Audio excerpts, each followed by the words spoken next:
Hello everyone, this is Rick with Edra Photography. I'm here underneath the Coronado Bridge at Barrio Logan. This is my first time at this location. I've drove by but never visited this park. It's awesome. I have Spencer Pablo with us, who I'm doing this interview with, and he's going to tell us about himself and tell us more about photography. So Spencer, yes. Tell me and the viewers about yourself. I just met him just a while ago, so this is my first time meeting him. Cool. As well. So my name is Spencer Pablo. I've been a professional photographer for about a decade and a hobbyist for probably about 20 years. I've shot multiple types of subjects: mountains, architecture, people, families, weddings, product photography, commercials, billboards, things like that. So I tend to juggle. It's kind of like cross training. You know, you don't set your you don't shoot one thing, let it get stale, and keep shooting it. What I do is I like to just spread myself all over the place. It's a lot of fun. That's a lot of work. Yeah, it is, but it keeps you on your toes. So. Yes, I'm local to San Diego. San Diego is probably one of the best places to shoot, just because you have bridges like this. An hour that way, you have mountains. An hour that way, you have desert, right? And then 5 minutes that way, you have ocean. It's the most versatile city. You're right about that. Oh, actually, yeah. I live in Imperial Beach, which is one of the most beautiful beaches in San Diego.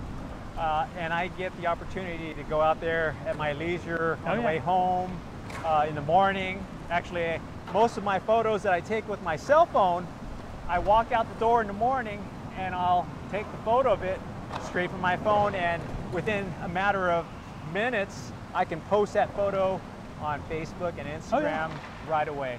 Whereas with my DSLR, I have to go on my laptop. My goodness, Rick, you need to take one of my classes. So I teach a class on mobile photography, and I can, within seconds of taking a picture with one of these, it shows up on my phone. So do you have it going Wi-Fi to your phone, or how does it link up? So we're going completely off script. We're going off script, but we'll double back. But on this, like say for instance, I just took a picture over of the Coronado Bridge that we're on, and all I do is I tap the back of this, and it sends that image right in. Opens an app, and it starts sending it right over there. It says it's searching for the touch device, and I get the image on here. And so, what's really nice about it is I'll be Johnny on the spot taking pictures and sharing images right away to clients, right? And so, boom, there it is. Okay, cool. You know, without even heading home to go to Lightroom or anything like that. I have to go to Lightroom. Actually, it's harder for me to adjust the photos on my phone than it is in Lightroom. I like Lightroom because I have more options. Funny you should say that. Lightroom CC is an app that exists on these phones. And so I can open, and the funny thing is, I will process thousands of images. Yes.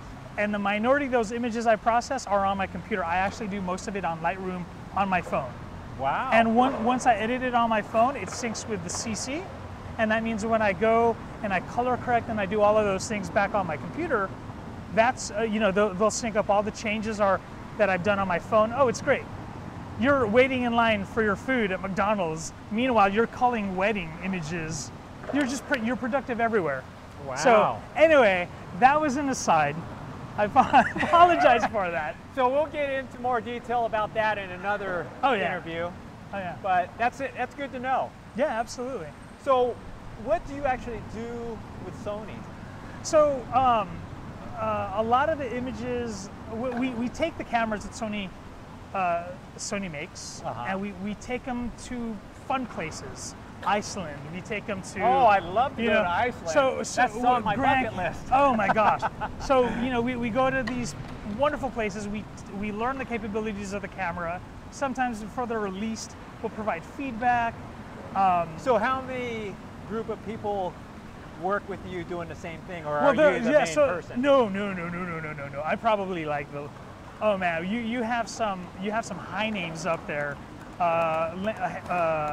Pillars in like landscape adventure photography, pillars in wedding photography. You know the very famous photo of Muhammad Ali in the ring, I've seen like that. like this, and he's right over. One of those That's a photographers Sony Artisan. works with you? Yeah, so that's a Sony Artisan. So yeah, we work for Sony. So yeah. So that's kind of how it is. Considered an artisan. Sony Artisan? A Sony Artisan, yeah. Okay. So you'll see a lot of our photos in marketing. You'll see it at Best Buy, B&H Photo, camera stores.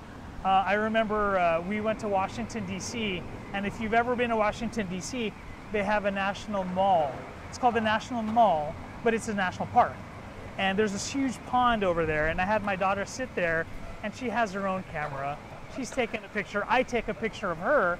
Sony needed images for Mother's Day. I submitted it, forgot about it, and then I got a call from a guy in Ohio, and he said, "Hey, I just saw your daughter at my camera store. The picture is a banner over there." And I was like, "Oh, yeah." So that's really cool. So it's we learn the gear, we speak about the gear, but more than that, when the hardware, when the brands disappear, there's still photography, and that's actually the focus. That's what I really want to. That's really what I want to convey. It doesn't matter if you're shooting with a Canon or a Nikon, a Fuji, or a drone. Or a cell phone. Yeah, or a cell phone. Just to fall in love with the photography. Actually, it is an art. Photography. Because you have to have an eye to look at the photo beforehand, and you're visualizing what this is going to look like. So that's part of art. No, absolutely. Yeah, I totally agree. Yeah, there's a little bit of premonition too. That's part of it. I mean, you have to anticipate a shot. You have to figure out how it's going to fall into place, and when that moment happens, get ready, with a shutter. So, photography can be everything, Right. So, for me, photography started as a way to remove myself from the stresses of everyday life. I'm an engineer by trade as well, so. And you graduated from San Diego State? No, from Cal State. Cal State. So if you understand how the brain works, you have the left hemisphere and the right hemisphere, and they say one hemisphere is for creativity, the other one's the analytic side. So which one's the creative side, the left side or the right? They say the left side is. Okay. And so I feel I earn my sleep when I exercise both hemispheres of the brain. So yeah, photography can be a stress relief as well. Actually, or that a works for me. stressor, a major stressor. As far as stressor is when I have a lot of things to edit. Yeah. Which I do have in my inbox right now. Your key takeaway is that photography can be everything. It's whatever you make it to be. Yes. Good. Okay. Well, so what I'd like to ask you now is, how did you become interested in video photography and photography in general? Oh, yeah. Was this during your high school or college years? It predates that even. I remember when I was in elementary school, and there was a store here in San Diego called Fedco. I remember the Fedco. Okay, good. I'm glad you do. So I'm older than you. I don't know. I'm chubby, so it makes me look younger than I am. But for all you viewers, I just turned 60 May 3rd. Okay, yeah, you're older than I am. You are older than I am. I hope to look as good as you though when I reach that. I'm milestone. sure you will. You will. So I remember as a little kid, there's like these cameras, film cameras that were in, I forgot what that packaging is called, but it's the one that if you cut it wrong, you're going to cut your hand. Really? Yeah, it's bubble packaging or something like that. You'll see it at Costco a lot. Anyway, there was a green camera and a red camera, and my brother was like, "Oh, that's cool." And I went over, I said, "Oh, that's cool." He picked up the green one, I picked up the red one, and my mom was like, "Sure." So I remember taking that camera with me everywhere I went, and I was in elementary school. Wow, and it just grew from there. Yeah, it grew from there. My daughter, she's had a camera since she was 2. You just got to groom them young. But for me, that's how I started. And it's always been in the back of my mind. When I'm, knee deep in my engineering work, I wanted to go ahead and just like escape for a little bit. I'll pick up my camera and go out and shoot. Yeah, and shoot whatever interested me. like right now, behind the camera is beautiful light. And so right now, if I were just sitting down, I'd want to move, start taking pictures because, you know, look at that. Well, the best lighting is 2 hours into sunset and up to sunset, and 2 hours right after sunrise for everyone. So, and also if you're shooting during the day, you want to choose a spot where you're blocked from the direct sunlight, where it's called hard light. Yeah. High noon is what they call it. But you can still shoot as long as you're blocking the sun, the direct sunlight. Correct. So but the rules have changed recently. Have they? With aerial photography, I love shooting in the middle of the day. Top down, shoot straight down to the ground. Oh yeah. Actually, we do have some viewers that are into aerial photography that had mentioned that they're looking for, you know, some information on that. And you know, if you get a chance on our photography group, I have 2 photography groups called Imperial Beach Photography Group on Facebook, and also SoCal Photography Book, or I'm sorry, SoCal Photography Group. So make sure that you check that out. And we got a lot of viewers. Actually, we just started about 3 weeks ago, and we're up approaching over 300 followers right now, and it's growing. That's good growth. That's great growth. And so to reel back to your question, the lighting rules have changed. Like, so I will shoot in the middle of the night. How late in the night? Oh, some of the shoots, like with Zeiss, for instance. I have one Zeiss lens, but believe it or not, I bought it at WPPI. Okay. But I haven't broken it out of the package yet. Oh, that's a shame. Because I've been so busy. That's a shame. So I remember shooting with a Zeiss lens, and I wanted to go out. It wasn't released yet. I wanted to go out, and it wasn't going to attract a lot of folks. So I remember shooting at 2 in the morning, the staple shot that everyone in San Diego who has a camera shoots from Coronado, you know, this our skyline. Yes. That one shot. I was there at 2 in the morning. Water's perfectly still. Oh, it was just. It was the middle of the week. Yeah. So it was the middle of the week. That means office lights in downtown were still on. You guys. So you got some good light. You need to save electricity and turn off those lights at the end of the day. But for that one night, it looked really good. So, yeah, that was 2 in the morning. Sun was gone. So, yeah, it all depends on what you want to shoot. For me, best light is the light you can control. That's true. Yeah. That's true. So. Cool. Okay. I have another question for you. So, what camera or video recorder do you enjoy the best? Oh man, that's like asking what your favorite before, child is. Before you answer that, tell the viewers how many camera bodies and video recorders you own. I think it's somewhere around 20. Wow. So I do have a lot, but my go-tos. I'll focus on my go-tos. Okay. What are your go-tos? My go-tos are, if I were to pick one. So this is your go-to. This is one of them. This camera here has apps. So what I'll do is I'll put it on a tripod. It'll do a time lapse. It'll do still water photography, all on its own without an intervalometer. In here I have another. My Ace. This is what I use for studio work. 42 megapixels here. 35 millimeter f1.4. They're kind of sibling cameras. You know, these are the same types. Okay. Excuse me. So I will do a lot of the work with these two. If I do event photography like weddings, I'll shoot with the A7 III, which is 24 megapixels, not 42, because I like storage space and I don't want to keep buying hard drives. So I'll live with 24 megapixels. You got to invest in a Synology. I have 4 of them. You do? I do have 4 Synologies. How many terabytes?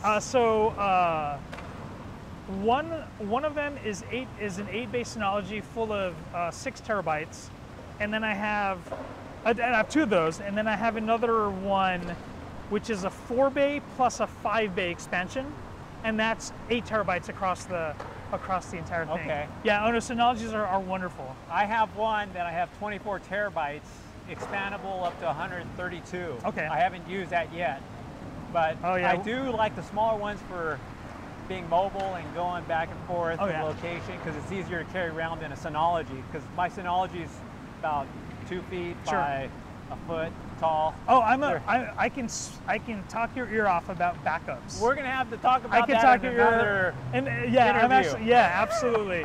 I even have these these battery-powered hard drives that have an SD card reader. Really? So at the end of a gig, like say for instance, I go to travel, I go back to the hotel, I'll take the SD cards out of my camera, throw it in there, and it'll start copying it. That's cool. Yeah. Oh, it's nice. I'm serious. So back to the camera question. Yes. These are a lot of times my go-to when I do studios, when I do events.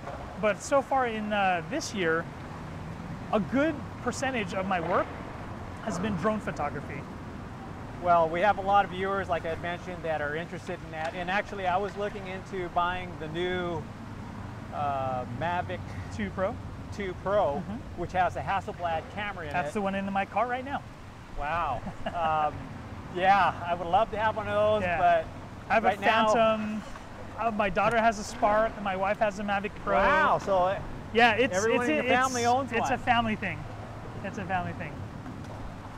But you know, I also have point and shoot cameras. A lot of my fine art stuff, oddly enough, is shot with a point and shoot, 2 point and shoot cameras. One of them the size of a deck of cards, and then the other one is it's almost the size of this, but it goes from 24 millimeters to 600 millimeters. wow. All in, yeah. Oh, and it's wonderful. It's a little pricey, but yeah, it's. Well, the 600 millimeters is very pricey, I'm sure. Well, yeah. no, but the thing is, it's a point and shoot camera. Oh, so it 24 to 600, all in this.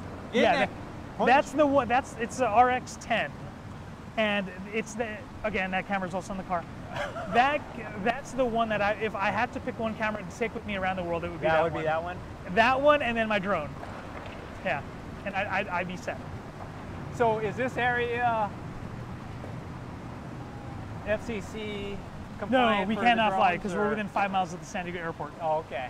Yeah, you 'Cause, need your Part 107 and a lot of permissions and a lot of paperwork to fly here.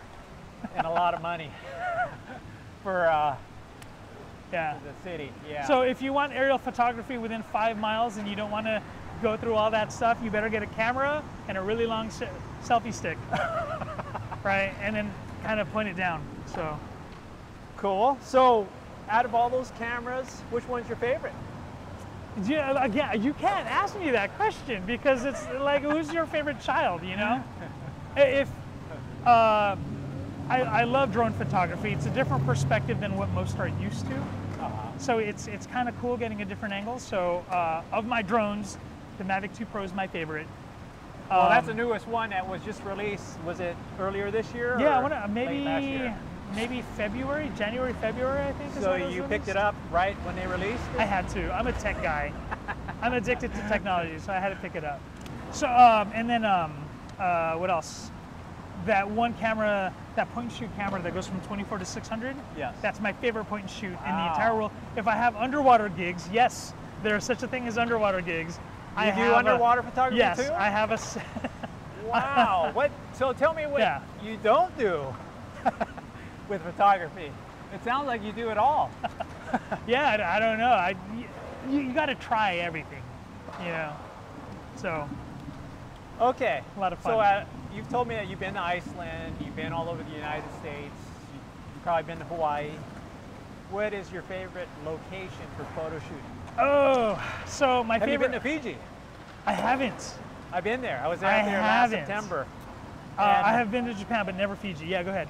But the water and the islands are so different from the mainland. And there's not thousands of islands like the Philippines. Have you been to the Philippines? I was born there. Okay, he was born from the Philippines.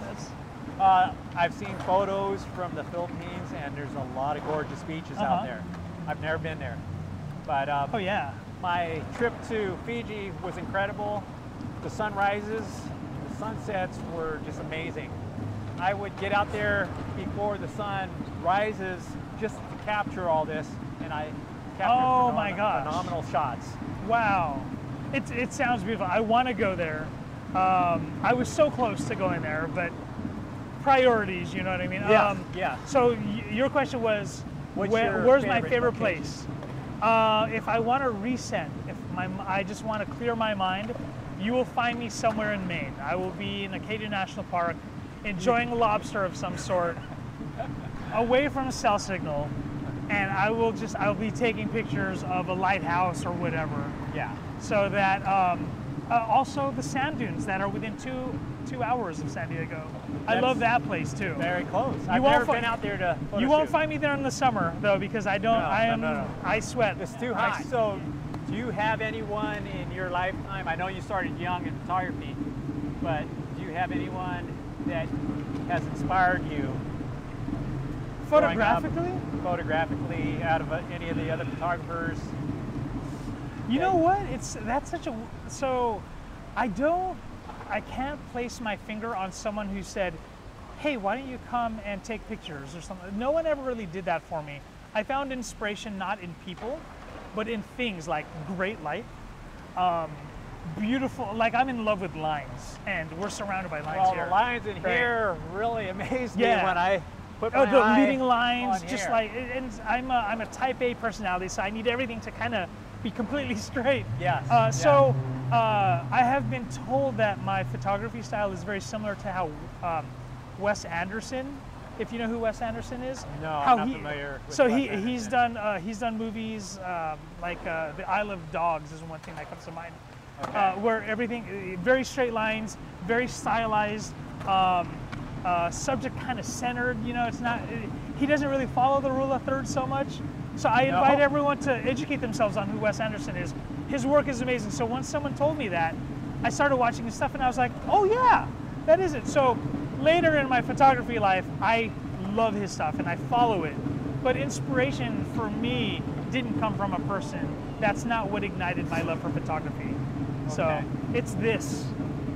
It's being surrounded by beautiful things, right? So. How about you? As far as what? Yeah, who inspired you? Actually, the top photographer that inspired me is Scott Kelby. I'm sure you know who he is. His work is incredible. Isn't he the one who writes all the books for Photoshop? He is one of several authors who writes Photoshop books, but no, there's a lot of Photoshop authors out there, but no, I am familiar with Scott Kelby's work and his network of photographers as well. And he's grown quite a bit. He has. Have you heard of Jason Lanier? Yes, I have. He's a local. He's out there in Murrieta. But he's another guy that has inspired me. And Benjamin Wong. Oh, Ben Wong. Yeah, Von Wong. Von Wong. Yes. That guy. The first photo that I saw it was either in a magazine or in my computer. It's with his underwater photography. Von Wong, he's amazing. His creativity. He used to be an engineer. Was he?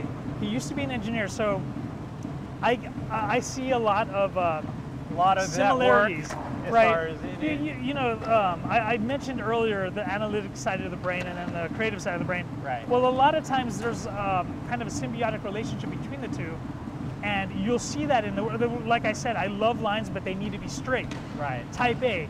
That comes from my analytical side, and that's affected my creative side, but it's defined my work. Same thing with Von Wong. Benjamin Wong, the way he shoots, you can see a little bit that's derivative of his engineering side. You know, things are calculated. Big fan of his work. Well, he does spend a lot of time before he does his photo shoots. He plans it out a week or two ahead. He draws it out. Longer than that, And then he gets his crew, and his crew can exist from 10 to 20 people. Oh yeah. Or even more. Oh yeah, absolutely. So it's great with the stuff he puts out. And what is really nice about his work is it's not just a personal project, it has a statement behind it. You know, does. Hey, we litter too much in the water. Clean up your stuff. You know, like I think one of his recent work was a very stylized mermaid, but part of the mermaid was made using plastic bottles, right? So yeah, no, I love his stuff. Yeah, so those guys inspired me incredibly. Benjamin, if you see this, let's hang out again. Yeah. So I got one last question Sure. here before we end this interview.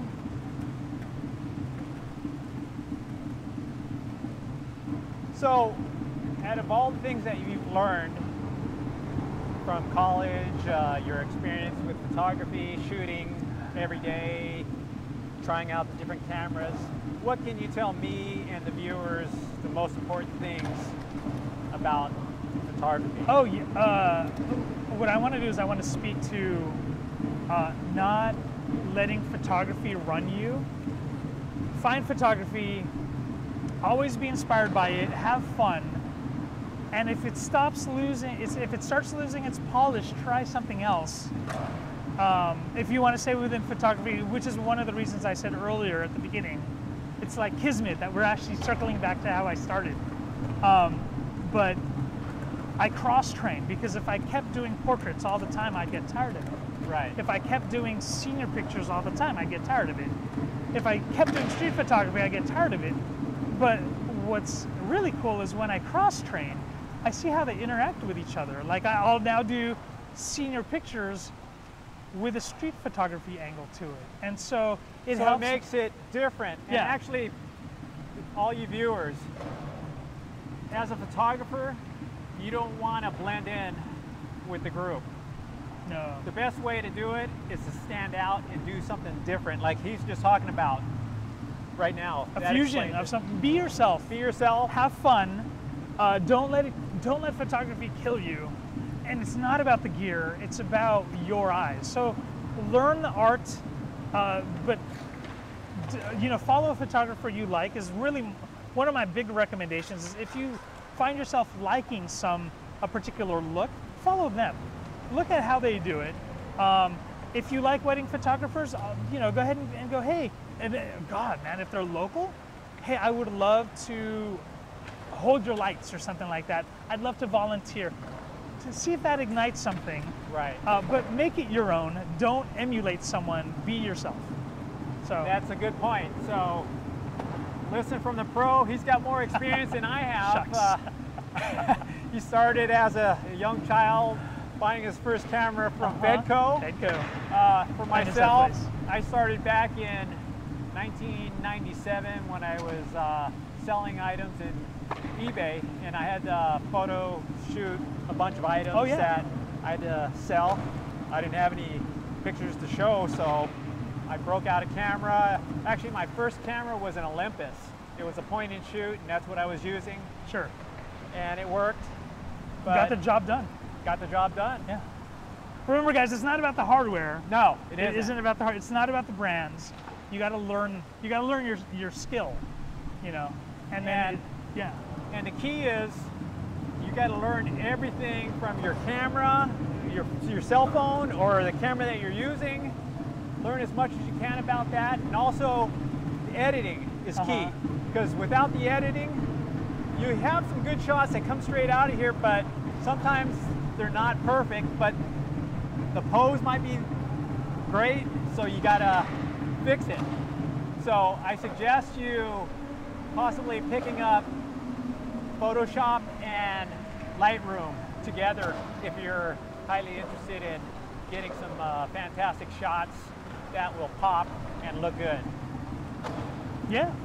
Or learn the free apps that are on your phone. There's a lot of free apps out there. Actually, I didn't buy anything. I use what I use on my phone here is I go into gallery and then I go into editing straight from the gallery. And then when I post it on Instagram, I have another option to edit it again. And actually Instagram has some good applications in there to make those clouds pop. Yeah. And like I was telling Spencer that I'm a cloud guy. I love cloudscapes best more than anything that I shoot. And it makes my clouds look spectacular. So I'm going to plug myself because it's going to fit organically with what you said. Photoshop and Lightroom are really cool, but like I mentioned, you know, there's a lot of apps that you can get on your phone, especially if you can get the images as easily as I showed you from Yeah, here. he was just showing me right Yeah, now. I literally that just it tapped it transferred back. within a matter of seconds. Yeah, you know, and there's a lot of solutions that are free, and I teach workshops on mobile editing and leveraging those free apps. So come find me, Spencer Pablo. I'm in all the networks except for Pinterest. He's on Instagram. Tell them your Instagram. At Spencer Pablo Photography is my main one, and then I'm also on Facebook, Spencer Pablo Photography there as well. Okay. So you'll find me there. Well, thank you very much for this interview. Absolutely. It was nice meeting Yeah, you. this was was great. my first time talking to Spencer, and I got to know a lot about him. He's got a lot of cool toys. Yeah. Actually, he drove up in his, what kind of car is that? The Tesla. Is this the only Tesla you have, or do you have Yeah, we have a couple. Wow. Yeah. We save money everywhere else, and San Diego, outside of June gloom and May gray, is bathed in light. So we also have solar powered our house. Wow. And so what happens is we don't pay gas. So in essence, owning a Tesla is cost effective for us. But yeah, no, I'm also, like I mentioned, an engineer. I cannot afford 2 Teslas on a photographer's budget. No. Actually, I was looking it up this week. Yeah. And a good photographer like Scott Kelby, I think he makes like anywhere beyond 75,000 a year and up, around that range. And that's not a whole lot. I thought it was more into the millions, but he's not worth that yet. But he's slowly getting up there. Okay. Wow. Yeah. Well, all right. Thanks everyone. Pablo, thank you very much for joining us. Absolutely. Edra. And what I'm going to try to do is on our future photo walk, when he's less busy, because right now he's got a schedule that got him going every week up until the end of the year. So hopefully, yeah, I'd love to join you guys. He would come out with us on a photo walk sometime down the road towards the end of the year. So describe your photo walks. I mean, where are they? Where do they happen? A lot of them is down here in Imperial Beach. Okay. We'll go out there and shoot a sunset, and they'll ask questions on, you know, what's the best settings for my phone, okay, or best settings for my camera, okay, what angles do I shoot. They'll ask all these questions, sure, and I'll give them pointers, and we'll shoot as a group, and they're all learning. Yeah. So they're not experts like you and I. Oh. So there's some of them that have been out there on photo shoots with me that will also join us and also be sharing it. One of the guys, Jeff Zelt, he's like you. He travels around the world. He's been to Iceland. He's been to Australia. He's going to Japan this year. Nice. He's been all for photo workshops. Photo workshops. Okay, wow, that's nice. So he does that every year. Yeah. So I'm hoping to get him out here to work with us. But he's worked with me on weddings before, so I'd like to have him on our workshops as well. Oh, that'd be great. Down the road. All right. Well, thank you guys. Okay, guys. So Pablo, thank you for your time, and we will talk to you soon. Thank you from Rick Edra Photography. Enjoy your day. Take care. Bye.